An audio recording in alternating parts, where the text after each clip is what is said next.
if I could have a few minutes, 5 minutes perhaps, to articulate a position in dialogue with your excellent essay in the book, surplus book. We were Skyping the other day, and it kind of I was a little bit afraid that we were too in the same page. You know, we shared many things on the importance of autonomy, or what could a type of autonomy be today. And then I was trying to think, okay, we cannot sit there and you know, have a conversation if we are totally agreeing on everything. Okay. Kim and I quickly decided that we would not try to pretend that we are experts in economy. And I think it's clear that we are going to talk, you know, we are not going to ignore the different economical concepts and language, but we talk, or at least I talk from a position as an art theorist, and also a citizen that work, you know, within the culture field today. And I think after Ingrid's lecture, that was a good choice. So, okay, I'm going to start off with a 30-year-old quote from French artist Daniel Burin that he wrote in the book The Function of the Studio. There are frames, envelopes, and limits that enclosures and make the work of art, such as the awning, the pedestal, the frame, the castle, the church, the gallery, the museum, power, art history, the market economy, and so on, but they are usually not perceived and certainly not questioned. It's almost shocking that it's only 30 years since he wrote this, because the last 30 years, questioning these frames that encloses art has been the main tendencies within the contemporary artistic practices. And Marianne's work is working, you know, in the vein of this tradition. But let's go 1 year back before Daniel Burin wrote this. Then Foucault, in 1978, Michel Foucault gave lectures on gouvernementalité at Collège de France in Paris. Developing a theory on power, Foucault claimed that power needs to be understood as a relation, not as a fixed structure. And he criticized the classical Marxist dialectics. As one of the point of departures for so-called self-reflexive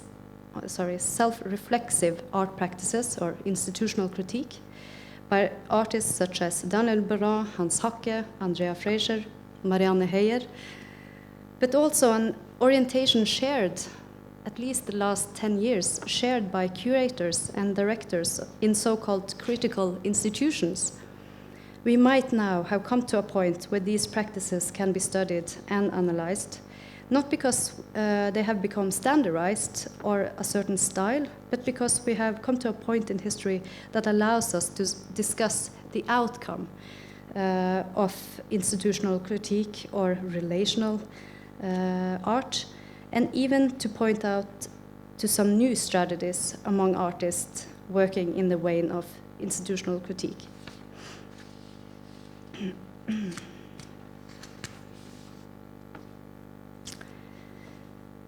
Art, according to philosopher Jean-François Lyotard, is doomed to recreate a series of minor changes in a space inherited by modernity.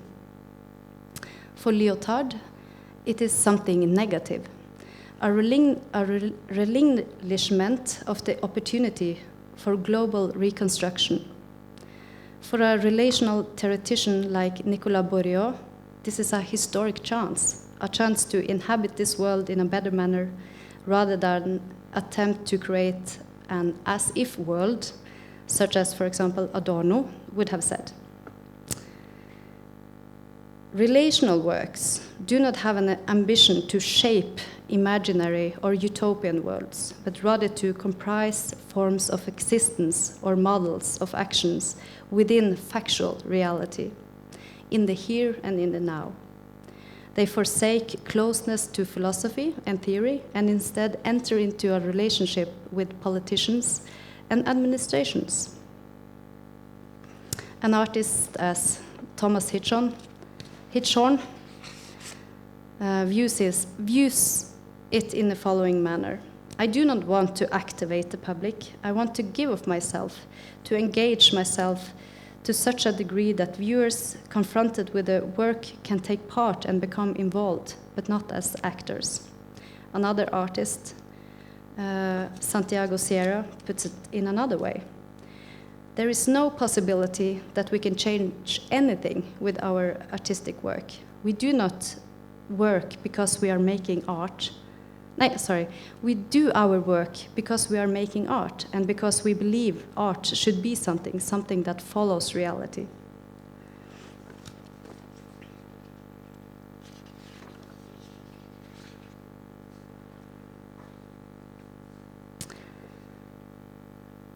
Institutional critique can reflect the museum system that watches over and fixes the limits of artistic expression. Artists have also scrutinized and criticized representation in collections and in large exhibitions in terms of gender, class, and ethnicity. Issues have also been raised concerning various populistic expectations for museums in terms of number of visitors and interest in the media. The exercise of institutional and definitional power in the field of art is closely examined, as well as the ideological constraints resulting from the economic system upon which the field of art is based. Andrea Fraser, regarded as one of the most important institutional critical artists today, puts it in the following manner. Institutional critique is a reflection on how artworks circulate through institutions, not only museums, but the whole institution of art, the market, the gallery, the press, and so on and so forth. Institutional critique was never only a reflection on those institutions, but also on artistic practice and the way that artists feed those institutions. Okay, so now I come to the point. There are several issues associated with assessment of institutional critique today. Institutional critique is, as I said earlier, an activity not only of artists alone. Theorists and political activists criticize institutions and they criticize certain developments in the world. There are nonetheless a change in this field of art, since curators and directors of institutions who are normally academically educated during the past 5 or 6 years have stood at the forefront of the most pronounced critiques of institutions, the so-called critical institutions throughout the 90s, associated with institutions like Palais de Tokyo, Nicolas Bourriot, Roseum in Malmö, Charles Escher, Kunstverein in Munich, Maria Lind, but also other institutions in Europe and in the US. Among others, theorist Simon Sheikh is of the opinion that this is a trait of the so-called third phase of institutional critique. The institution no longer comprises the problem. I also think this is relevant for Marianne's art, or for Marianne's, the development of Marianne's work throughout the last 15 years. The contemporary institutional critique that is practiced by curators and critics also regard the institution as a solution. If we follow Sheikh's reasoning then, there has been a shift of direction in institutional critique. It is no longer practiced from the outside, but rather from within. More importantly, philosopher Gerald Ranig argues that a further practice of artistic institutional critique must take into account Foucault's practical distinction of the governmentalization that has occurred in Western societies. According to Foucault, one is unable to comprehend social regulation without simultaneously addressing the issue of how not to be governed. The distinction, according to Raunig, lies no longer in how not to be governed at all, but now artists and activists are more preoccupied by how not to be governed like that. The difference can be seen as precisely the administrative institutional critique's solution practiced by artists, curators, critics, and directors. Art as criticism is both well documented and registered through what we term as the avant-garde movement, along with its more fine-measured segmentation embodied in practice, such as institutional critique and conceptual productions. It has been discussed to what extent it is form or content that bears criticism or the critical, often by reference to which is the object of criticism, political and social conditions. In the manifestations of critique, classical conceptions of aesthetic and are challenged, for example, Baumgarten and Kant, of which the most important concern is a pure or unique judgment of beauty. Incorporation of social criticism in the field of aesthetics often demands application of non-artistic models of judgment for evaluation, whether these are scientific insights, political knowledge, or even common sense. Institutional critique as an artistic practice is associated with both political and activist strategies of resistance and theoretical institutional critique, wherein names as Adorno, Weber, Foucault, and Bourdieu are recurrent.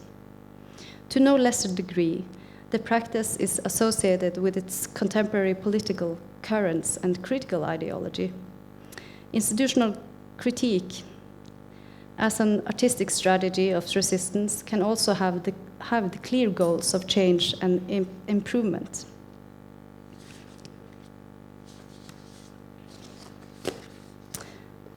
And I finalize this little speech. A common conception today is that art needs free asylum from the culture industry and commercial fields. This free space ensures the opportunity for art to operate as a critical corrective. The traditional and modern aesthetics emphasis on art as a free space in an otherwise expedient world has gradually acquired an off-taste. Autonomy emerges as a double-edged sword that, on the one hand, protects and on the other, marginalizes it. The historical avant-garde intention to irradiate the gap between art and life is an expression of such skepticism towards the autonomous function of art. So many contemporary artists today and theorists nonetheless uphold art's relative autonomy as critical for art's resistance to incorporate in the machinery of the culture industry. So terms as asylum, membrance, and shelter are discussed as possible and critical functions of the art institutions.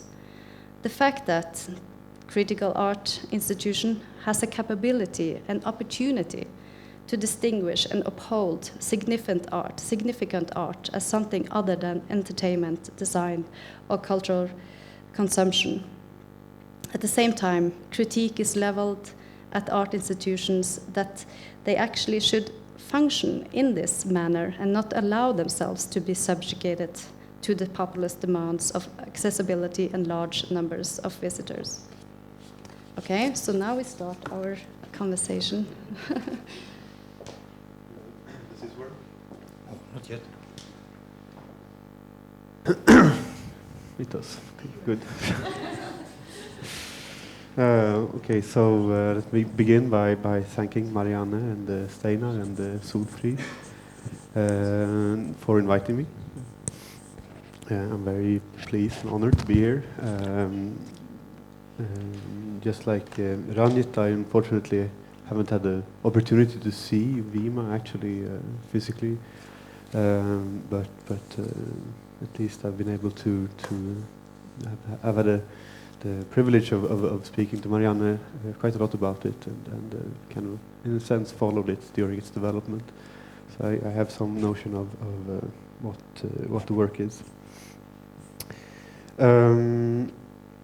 So it's a tall order to follow up on all of this here right now. Not only 2 brilliant lectures, but now a brilliant presentation. When we spoke, Trude and I, on Skype the other day, we kind of quickly agreed that we would not address issues of economy directly, quite simply because we are not knowledgeable enough to do so in an interesting way. But instead to, and of course, after having listened to Ingrid's brilliant lecture, and in extreme detail and you know width, I'm very glad that we made this decision. But then it turns out that Ranjit comes along and gives a lecture from inside of the field where we actually are supposed to know something, art, and he does this far more brilliantly than we could ever do. So now I don't know what to do. Anyway, I'm joking.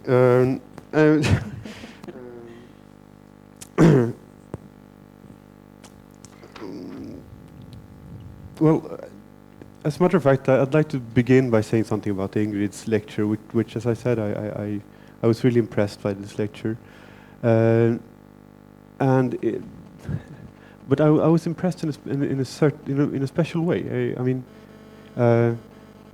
I would say that this lecture, with the image it presented of contemporary financial capitalism and its kind of in its completely ravaging, cynical vampire mode, filled me with terror. It really just filled me with terror. I mean, how could we ever possibly develop something like a political subjectivity, an agency with relationship to this massive machine, this massive system? Well, I mean, I'm hoping that perhaps this is something we can all keep discussing. How could we develop an agency, a political subjectivity with relationship to this, but also on a more hearing Ingrid's lecture also made me ask to myself, how do we represent the reality of contemporary capitalism without inspiring terror, without projecting this image of apathy in the end, where we actually get the notion that there is nothing we can do. There's just no way of changing this system. I mean, there are lobby organizations that try and argue for some type of regulations of the financial markets, and they have an annual budget of $2 million per year, $2 million per year, but the financial system itself has $2 million per day. So there's just we're doomed. How do we present this contemporary capitalism without inspiring this apathy, this terror?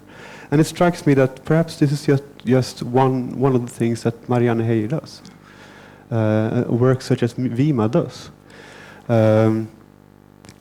Because what we see, well, you know, looking at this kind of heavy carcass resting outside of the art center, are of course the traces of these ravaging mechanisms, and it's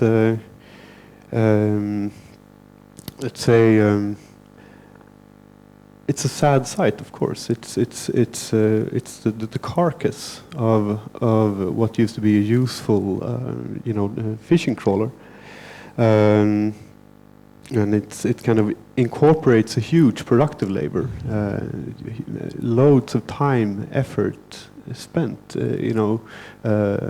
using this for the benefit of the other humans, and it rests there as a carcass because the complex interplay between capitalist globalization and specific interstate regulations have the effect that in fact it's more profitable just to abandon it and not abide by any laws, and instead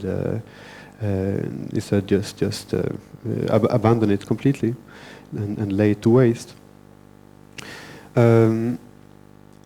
Even though, and this is the important point, even though this ship, while it rested in Kirkenes and kind of collected fines, could actually have been renovated and put to use again, and it would have made economic sense according to at least some people. This is one of the things that Marianne told me about, and so then. What we have here is well, this is the crux of the work. That on the one hand it presents a certain image of contemporary capitalism, but it also shows that, in fact, to some extent, this system is stupid. It cannot even calibrate the value of something that actually could have been made to generate more profit. And so what she does is show the insufficiency of this system, and by doing so, she kind of opens up a certain space of hope of possible agency with relationship to the system, because it is not, its rationality does not entirely cover everything. It cannot account for everything. Something always eludes it. Okay, so this was just a very brief first remark. We haven't really set up a kind of game plan for how to conduct this conversation. I mean, we should have. Yeah, we absolutely should. We could have, chosen some kind of good cop, bad cop scenario, but we haven't. So we're just improvising here. But yeah. So yeah, I also wanted to pick up on the feeling of apathy after we hear your. It's even more grave. It's even more serious. That we, I consider myself as a person who I follow the news. I try to analyze. I've read some Marxist theory, but still I get a little bit shocked, of the how serious things are right now. And then we are entering the discussion of what can art be now, So the historical position of what we thought was the ideal position of art was that art could tell us something that we couldn't see in the world. That the government or or maybe our language, even according to Adorno, we couldn't break through into the truth through ordinary language or through the power structures. So art was considered as the place where truth could be told, where we can pull off all the strings, and then we could see clear and then act. But in a way, this crisis is different in a way, or not the crisis is different, but our situation is different because everybody knew about these rotten loans. In the U.S., everybody knew that there were no security. These people, there were no or little security for these loans. They still were able to build up and develop this, packages, and and made it to its own kind of logic. And so there was no truth that. Someone were supposed to reveal for us, and then we could act. It was, this, as you said, Ranjit, this was good old-fashioned greed. it was, the thinking was that this was too big to fail. Everybody knew what was going on, but it was so big that it couldn't fail, because if it failed, then everything would collapse. So this was the kind of the logic that drew these people to continuing doing and developing and even make the crisis even more grave. Do you agree on this analysis? Yeah. So what can art be now? That it's not that we have the lack of information on, things like this, but we have certainly a lack of places for reflections on it. We have a lack of pedestals to articulate counter opinions. Would you say so? I would definitely say that they are. I don't want to use too drastic a word, but on the constant. Okay, I'll use a drastic word. I can't think of any other one. But on the constant attack today. I mean, culture institutions that used to have the let's say task of preserving an autonomous, let's say, dialogue or critical discourse or just to practice at one remove from, let's say, the means ends rationality of a capitalist society. I mean, are being instrumentalized today.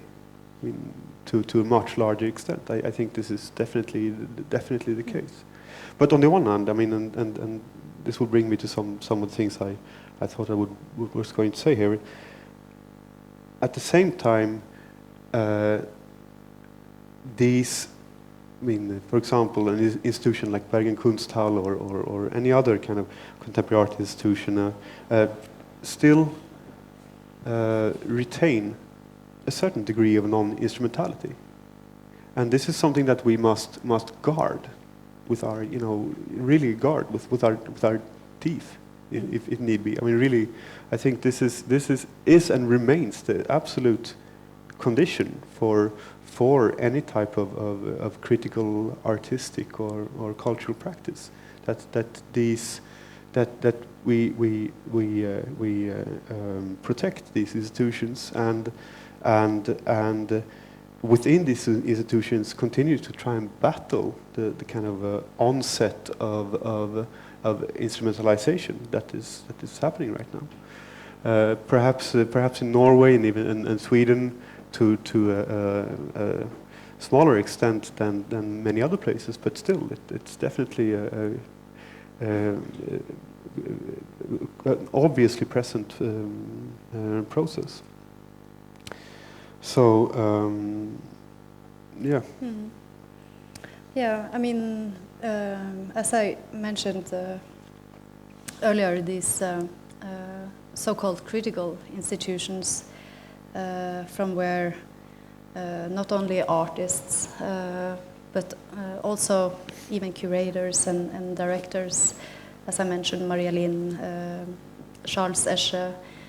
These institutions has also, had a program of critical activity through the 90s, but at a great loss, because almost all of these institutions actually lost their fundings as a consequence of that. This is, it is not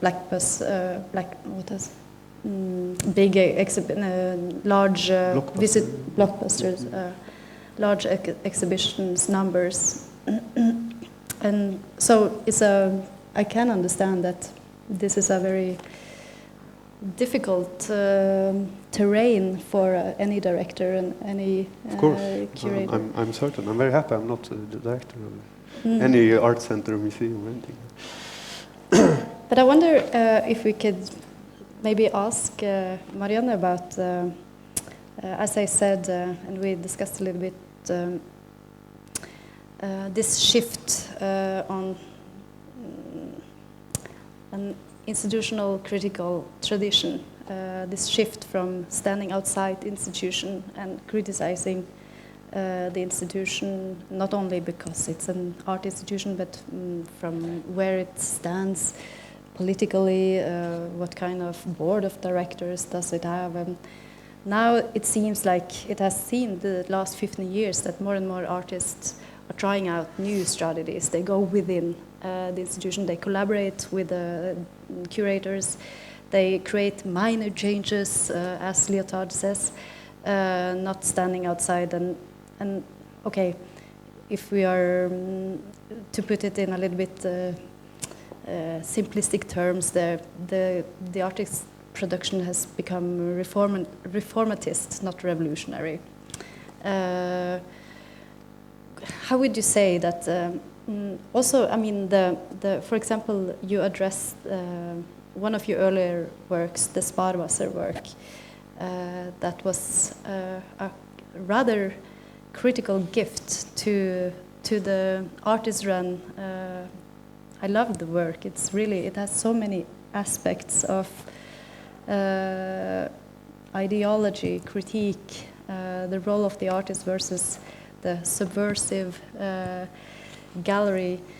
Then you gave 48,000 Norwegian crowns to this institution, this artist-run institution that had a reputation for being like very alternative, but also had an alternative aesthetic.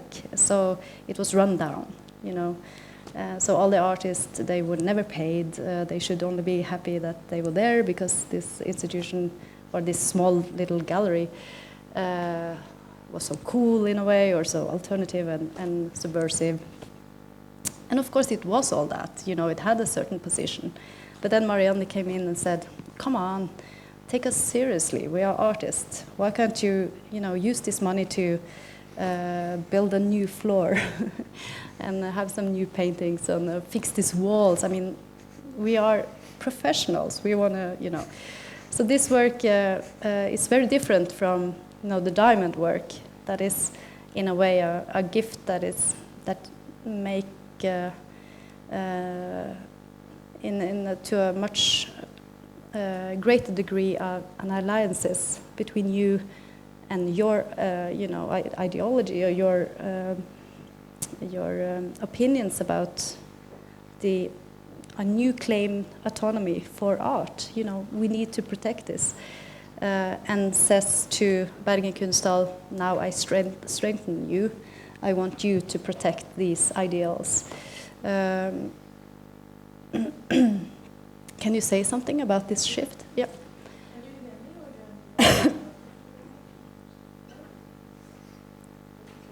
Does it work? Yeah, it works. Yeah, well, it's several questions, isn't it, really? Yeah. Well, but for me, it's I really recognize this feeling of terror that Kim was describing, and for me, that is it's something that I've been feeling increasingly over the last 15 years, I think. And since this feeling has been very strong, it's of course impossible to ignore it when I work as an artist. It becomes something, I think, so overwhelming and so strong in its shaping the world that it's necessary for me to take that on.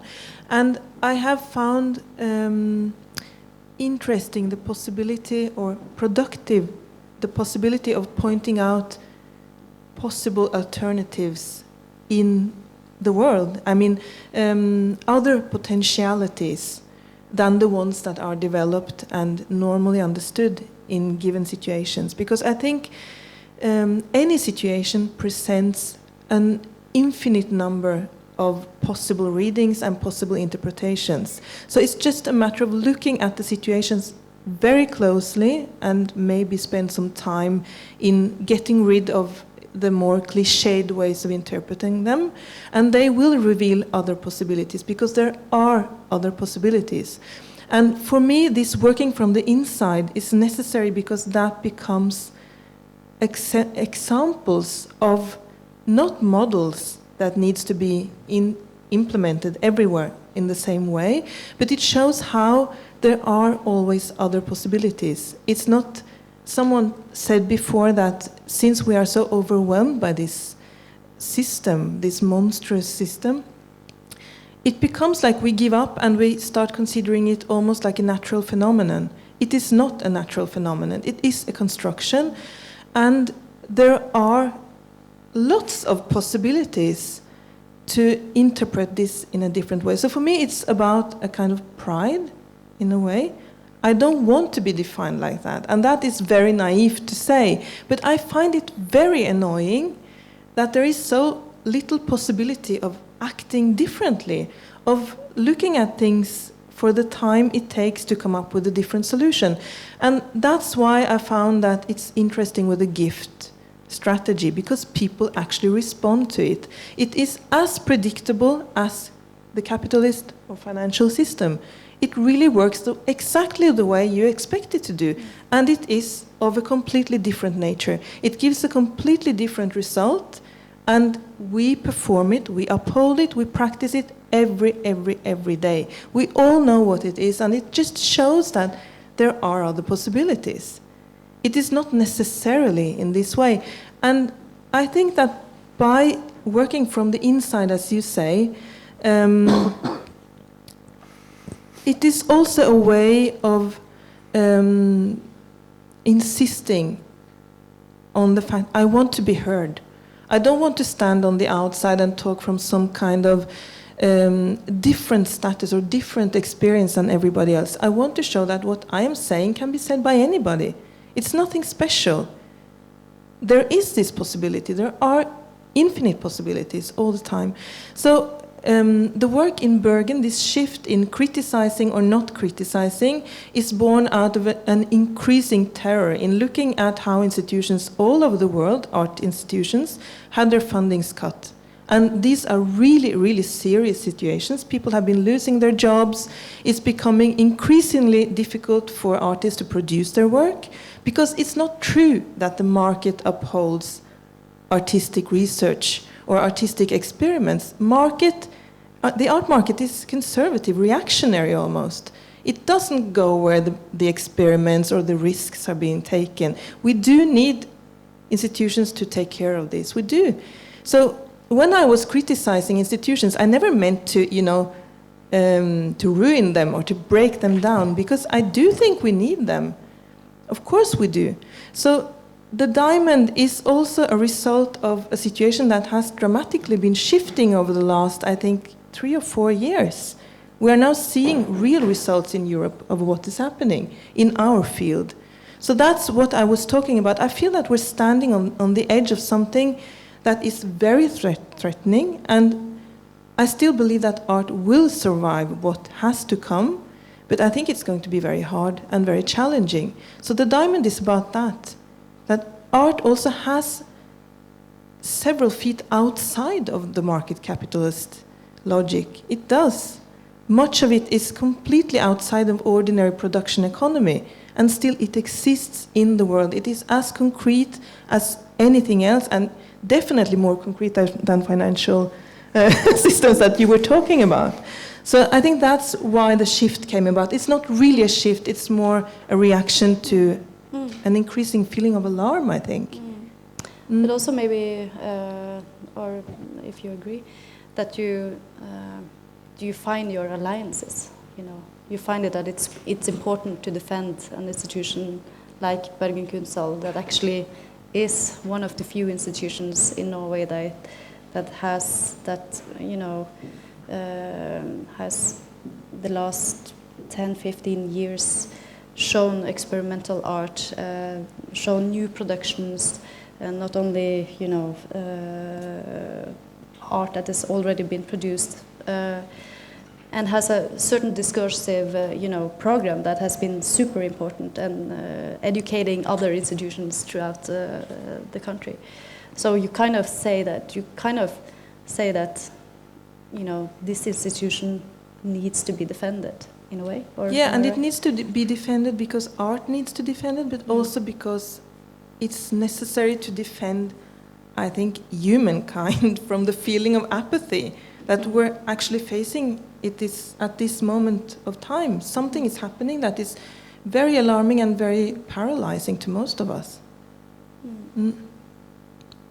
Should I maybe give this to someone else?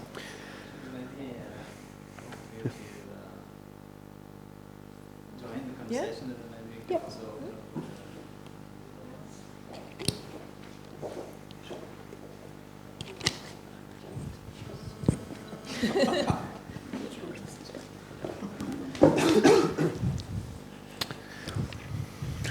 Well, let me just say that I mean, you said at one point now in your response here that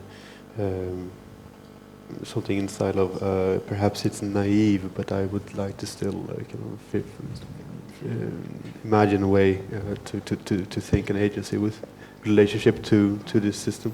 And for me, that's not at all naive. It's as far from naive you could possibly come, I think. I mean, for me, I couldn't imagine a life without trying to think that possibility. Yeah. Yes, I'm not really sure how we should proceed here, but let's just perhaps first ask if there's some questions from the audience.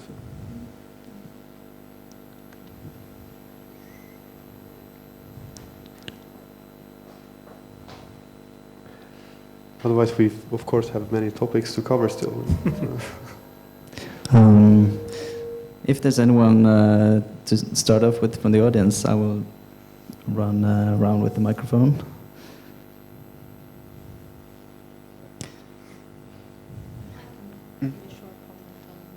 I can give a short comment about some of the things that are said, and I do have a tendency that people after my talk feel apathetic. But although that is partially the point, there's also the hope to shock people into action, and also to show that while what we consider the financial system is just as a natural system, it is actually a political construct, a social construct. And in my research, I go trawling through all the documents to find the specific regulations that made all these things possible, the nitty-gritty small rules. But I think that there's also a limit to what more like activist social researchers like myself can do. In what you were talking about, that I do still think there's a possibility, a hope that art can somehow go through all these layers and help people see the truth. Because I do really think that there's an information problem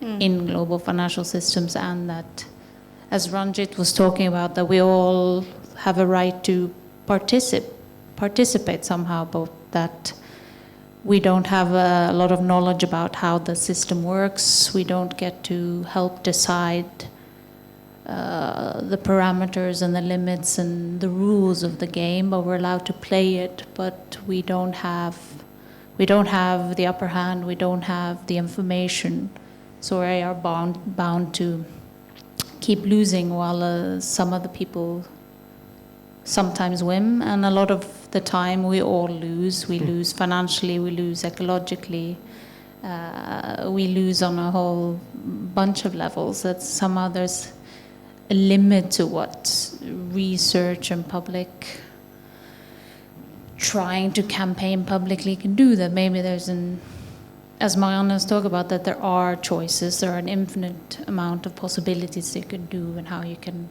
respond, and how we can deal with each other within a market economy that still needs to be explored. And then maybe that, from my perspective, is where I, knock my head against the wall and feel like I'm not getting anywhere. That perhaps I still believe in art, as Trude was mentioned, Adorno's perspective is that it's a way of getting us to understand things that through normal language we can't understand.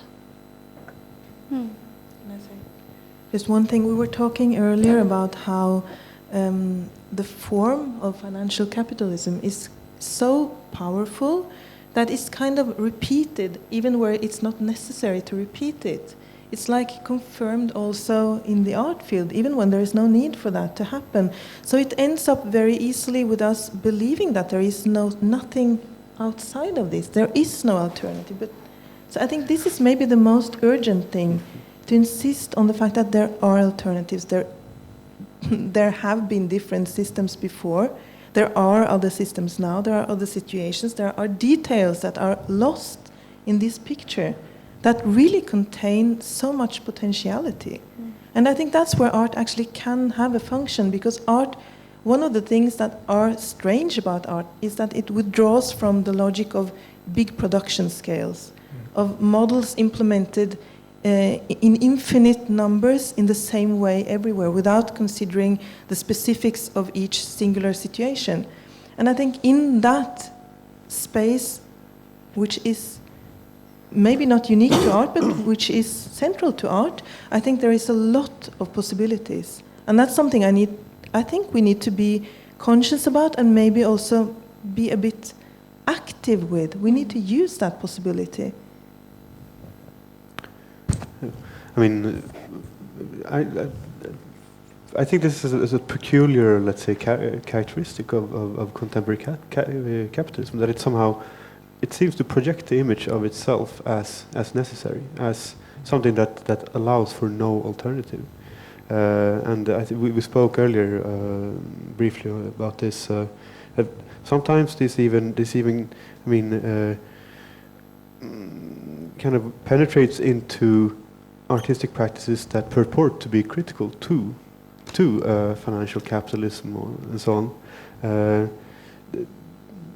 They wind up representing an image of global financial capitalism as necessary, as inevitable, as something that we must accept. Otherwise, we're naive or kind of romantic or idealist or something. And so it's an extremely strong projection. I wanted to ask Ingrid a question, but I just briefly wanted to say that there is one positive, thing about the crisis, that the ideology of deregulation of capitalist ideology has been radically challenged. Nobody believes anymore that deregulate the market, that is the way to go. So that ideology has, of course, luckily, has been fall down from a position up here as the the only alternative. So we are in a we don't know where to go now, but I wouldn't say that liberalist ideology is very strong right now. I would say that they were crying for deregulation throughout the 70s, the 80s, the 90s. And then the crisis came, and they were crying for the state to save them, so they have kind of lost, at least some kind of. But you can tell us about this more closely. I mean, there's no regulation going on, is there really? I mean, aren't still the big figures that actually have some kind of influence over this field? Are they not battling regulation ferociously? I would not say that the idea of unregulated financial capitalism as the best of all systems has died, at least not amongst the people that have the power to influence politics. I just think they had the decency to shut up for a couple of years. But they're back. I mean, in the US you had a powerful Dodd-Frank regulation that Obama passed, but what happens after a bill is signed into law in the US is that the details are worked off, and then the cameras shut off and the media goes away, and then the lobbyists get to work. So these simple rules, that there was, for example, a rule called the Volcker rule, was supposed to deny investment banks the right to do something called proprietary trading, because they help investors, they help companies in consulting services and all that. So the government said that you're not allowed to trade with your own money because you have inside information about what goes on in the markets. It's a basic rule that you shouldn't have conflicting roles. If you're a consultant to companies and what's going on, if you know about mergers before they're happening, you're not allowed to trade on that inside information. And that was a simple rule in its draft, that it was 3 pages long. That's it.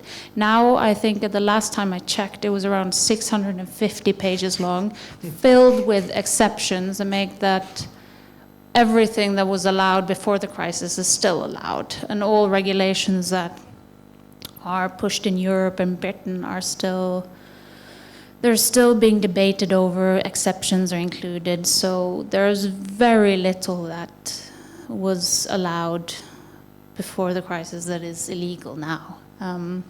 But I do think what's happened is that for a large part of the population has lost the belief that this type of financial system will do anything for them. I mean, the entire generation of Europe will most likely be lost now because experiencing unemployment so early in life, early in your professional career, is quite destructive. It causes more economic pain, more health problems than, for example, having the same number of years of unemployment but later in your career. So entering your working life in an economic depression is quite destructive, and that's happening for an entire generation of South Europeans now. And I think something has gone in that the belief that this will help the 99% of the population has died. But I don't see any political movements in electing other types of politicians. You just tend to, I mean, in Europe you removed 2 democratic governments in Italy and Greece because they weren't going to go along with austerity politics. So the EU implemented bureaucrats that could do the sensible thing because the electorate couldn't be trusted. So I'm hoping for some kind of change, but I think that liberalism or unregulated, unfettered, the idea of capitalist, financialized economy is still alive and kicking in the spheres that decide.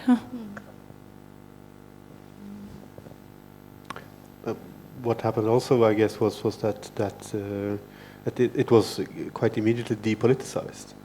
Right? That it was turned into a question of ethics.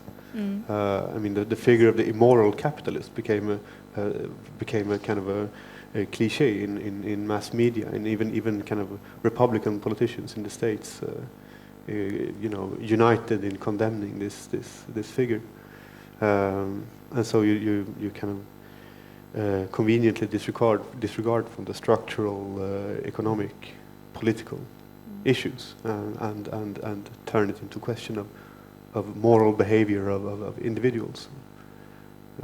Yeah, there will also come back relate to the issue of art in helping us discover truth, because I was more optimistic in 2008 about the change than I am now, because I mean the government debt problem that we have now is, for most countries, just a problem. They took out loans in order to bail out banks, in order to save the banks and to save them with no conditions. I mean, Greece is the only Southern European country that really had a debt problem before the crisis. Spain had a budget surplus, so did Ireland. Their problems are the result of a housing bubble that went bust, and the fact that they had to bail out their banks that had taken too much risk. But this story is drowned. The story that I think is based on facts, that the economic problems faced by a lot of European governments are primarily the result of having to bail out a financial system. But anyways, I saw a poll in the UK that a majority of the population supported the budget cuts and felt that they had lived beyond their means, the British government had lived beyond their means, and it was legitimate to tighten the belt now, and having cuts in hospitals and teachers and all that, which is a blatant, I mean, Britain didn't have a budget problem before the crisis. It has a debt problem now because it bailed out its banks, but still the majority of the population have bought the story that they have to tighten their belt, and it's basically they've had the party, and now they need the cleanup, and hangover is always painful, and there's nothing we can do about it. And it frustrates me that facts can't change that story. There's a limit to what, I mean, even in Norway and in Germany, you buy what the media said, that Greeks don't work as many hours per week, are lazy. It's not true. You can look at the data from the OECD, which is not really a left-wing organization, that Greek pensioners retire early. That is also not true. They work longer. They work more longer hours than anyone in the EU, and they retire later because they're a poorer country. But you get this lie gets perpetuated that they're lazy and they deserve their circumstances and there's no alternative. And that's what can if art, there's any way that we can approach truth, because I think the facts and empirics just don't cut it, and the message doesn't come across. We have one question.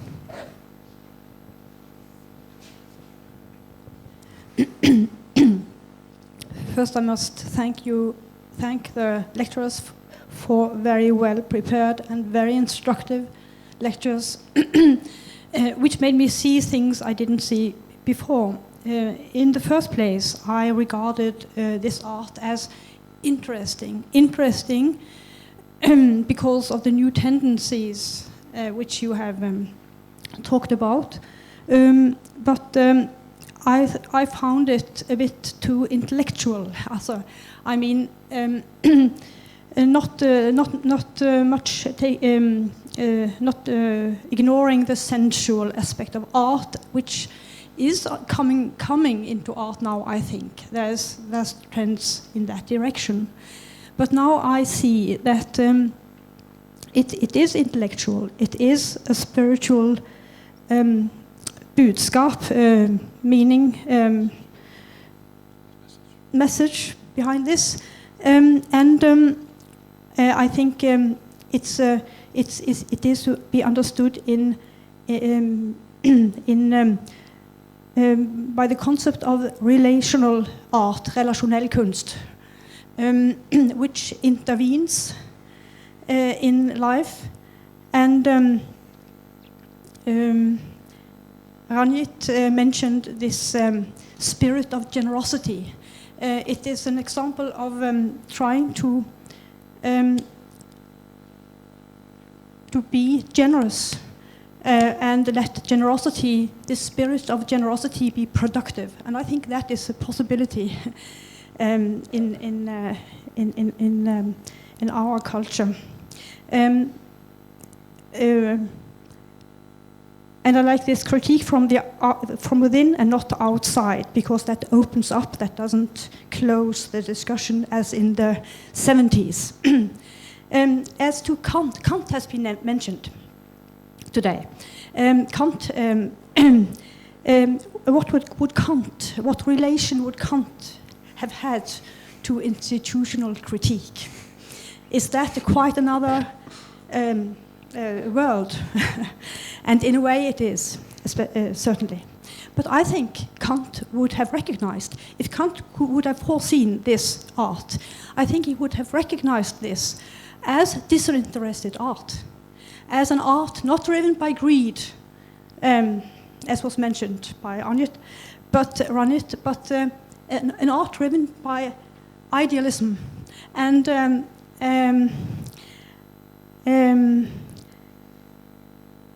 I think that is the key, the kernel of Kant's budskap, not to be free from. He was a man of the world, Kant, in many ways. He was also opplysningstids person, and I think I think he would have sympathized with this art. Okay. I agree. I agree with you. I think that in Marianne's work, you see a kind of re-establishment of the concept of art as something that can be autonomous, not in the ideal way that Kant, were hoping art or considering this interested art to be, because we are living obviously in a quite different society. But I think it's something, it's a kind of a, I want to say romantic gesture, but that is also simplistic, because I don't find your work romantic. But you also have kind of romantic tendencies when you say that, no, I want art, or art should, claim an autonomous, not pure, but an autonomous space from where I can say this or this or this, from where this work can, operate. I think that, do you agree, or? Yeah, probably yes. And also I think it's important to stress the fact that there is not just one position that can be identified with art's interests. And I mean, art is as complex as the population and as human experience. So I don't mean to say that art's first, the reason for art is not to fight capitalism. That's not the reason for art. But at the moment it seems like something very urgent. So I think it's something that art can, I just think it's something, well, it's very urgent, and there is a lot at stake for art itself at the moment.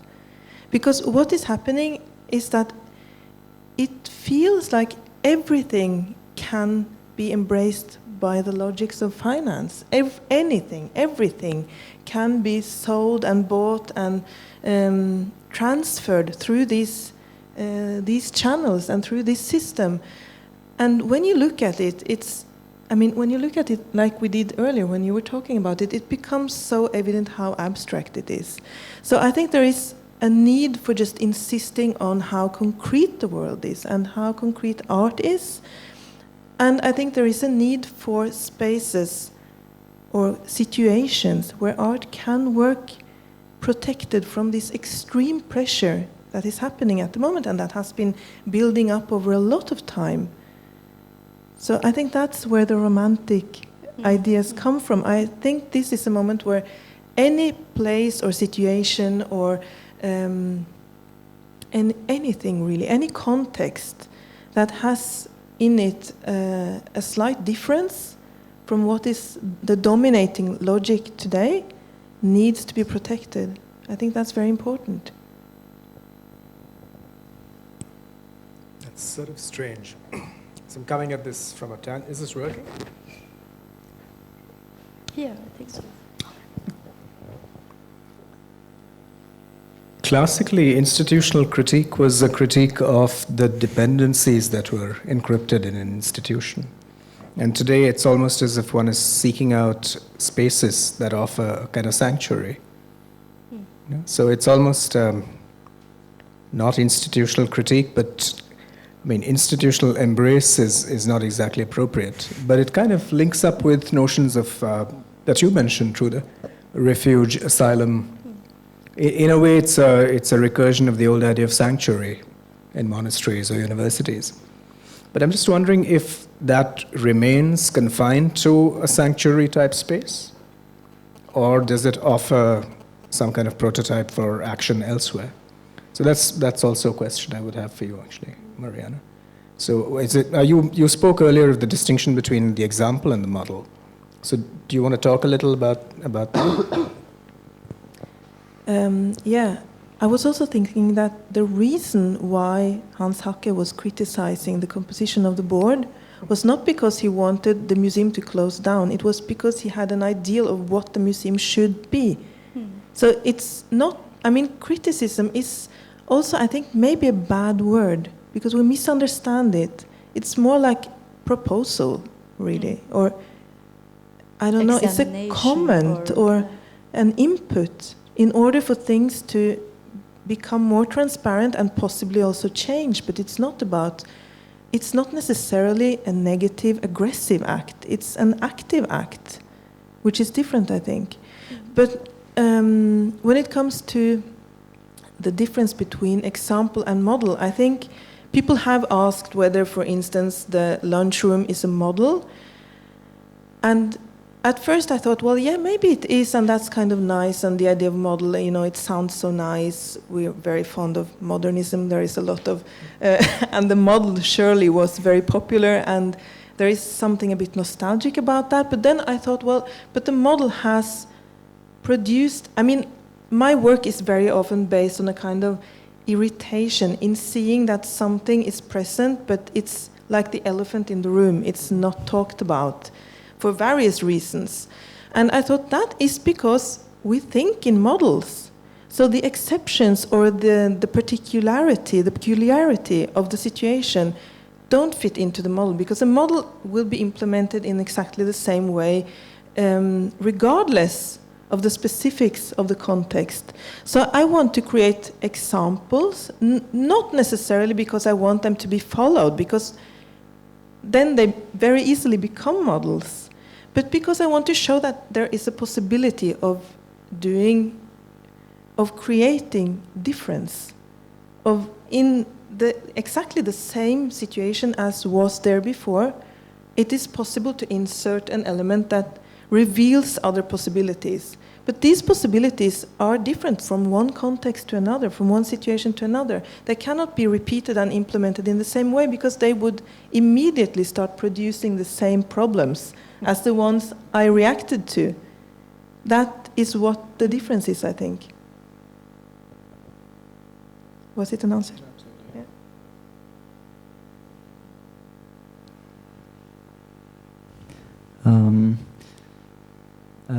We're getting close to the end. We have a time curfew we have to get out of here.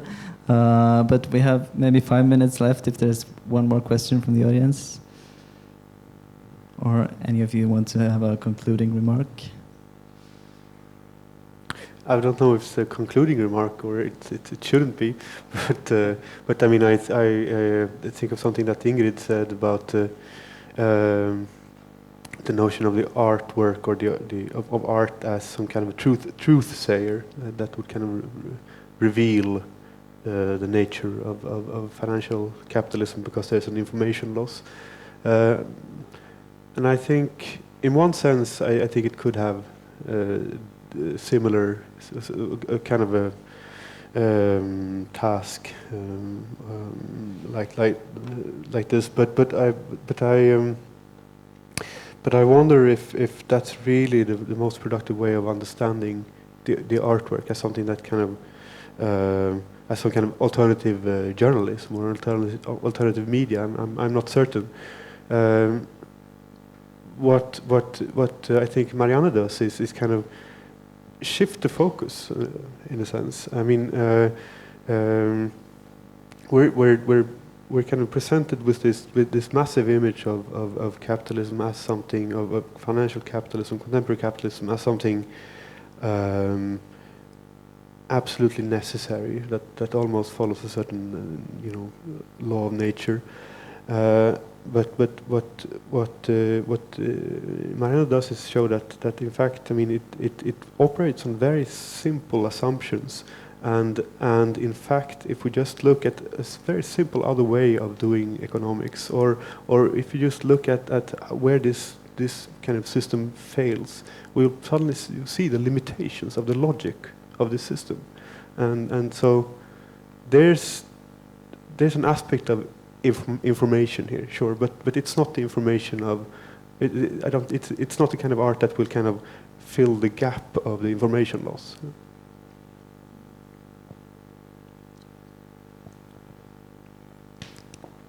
I remembered, Ingrid, you said during your lecture that you could talk a little bit how we can prevent this from happening again.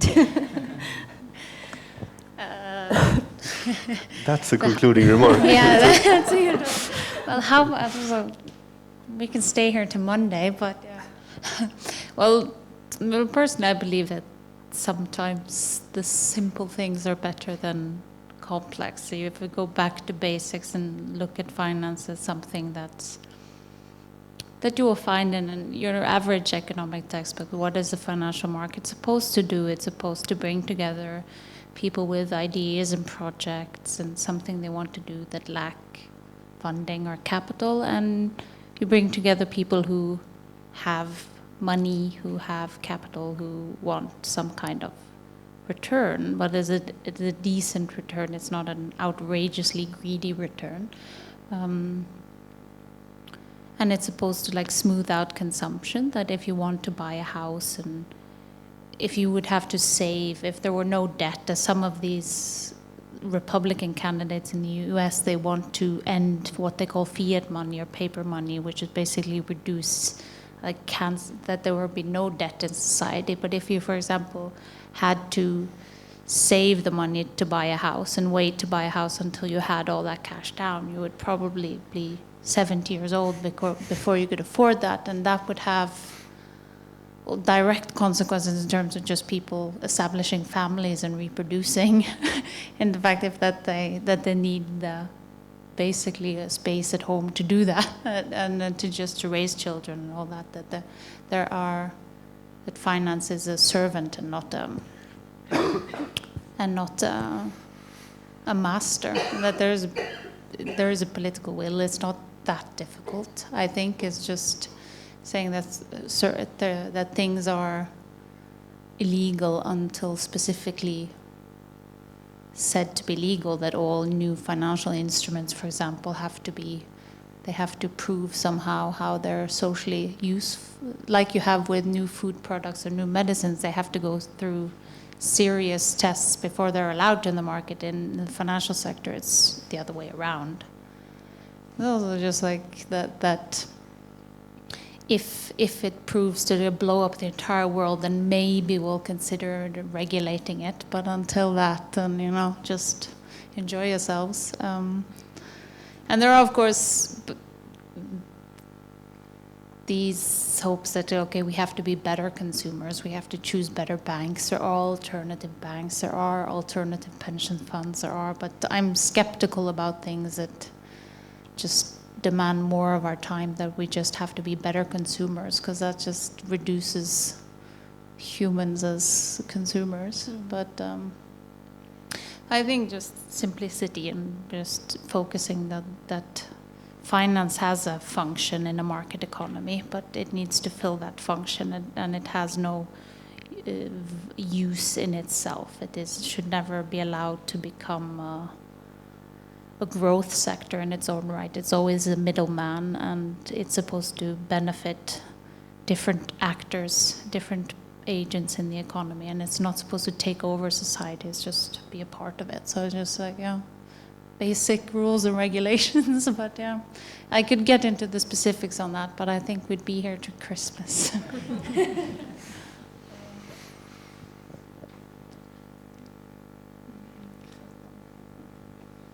Maybe I should just say that I'm so happy about this, and it's been so nice and interesting, and very nice. People actually stayed until now. Yeah, good audience as well. So thank you to everybody from me. Yes, thank you all for joining and contributing tonight, and to you for coming and staying. Good night.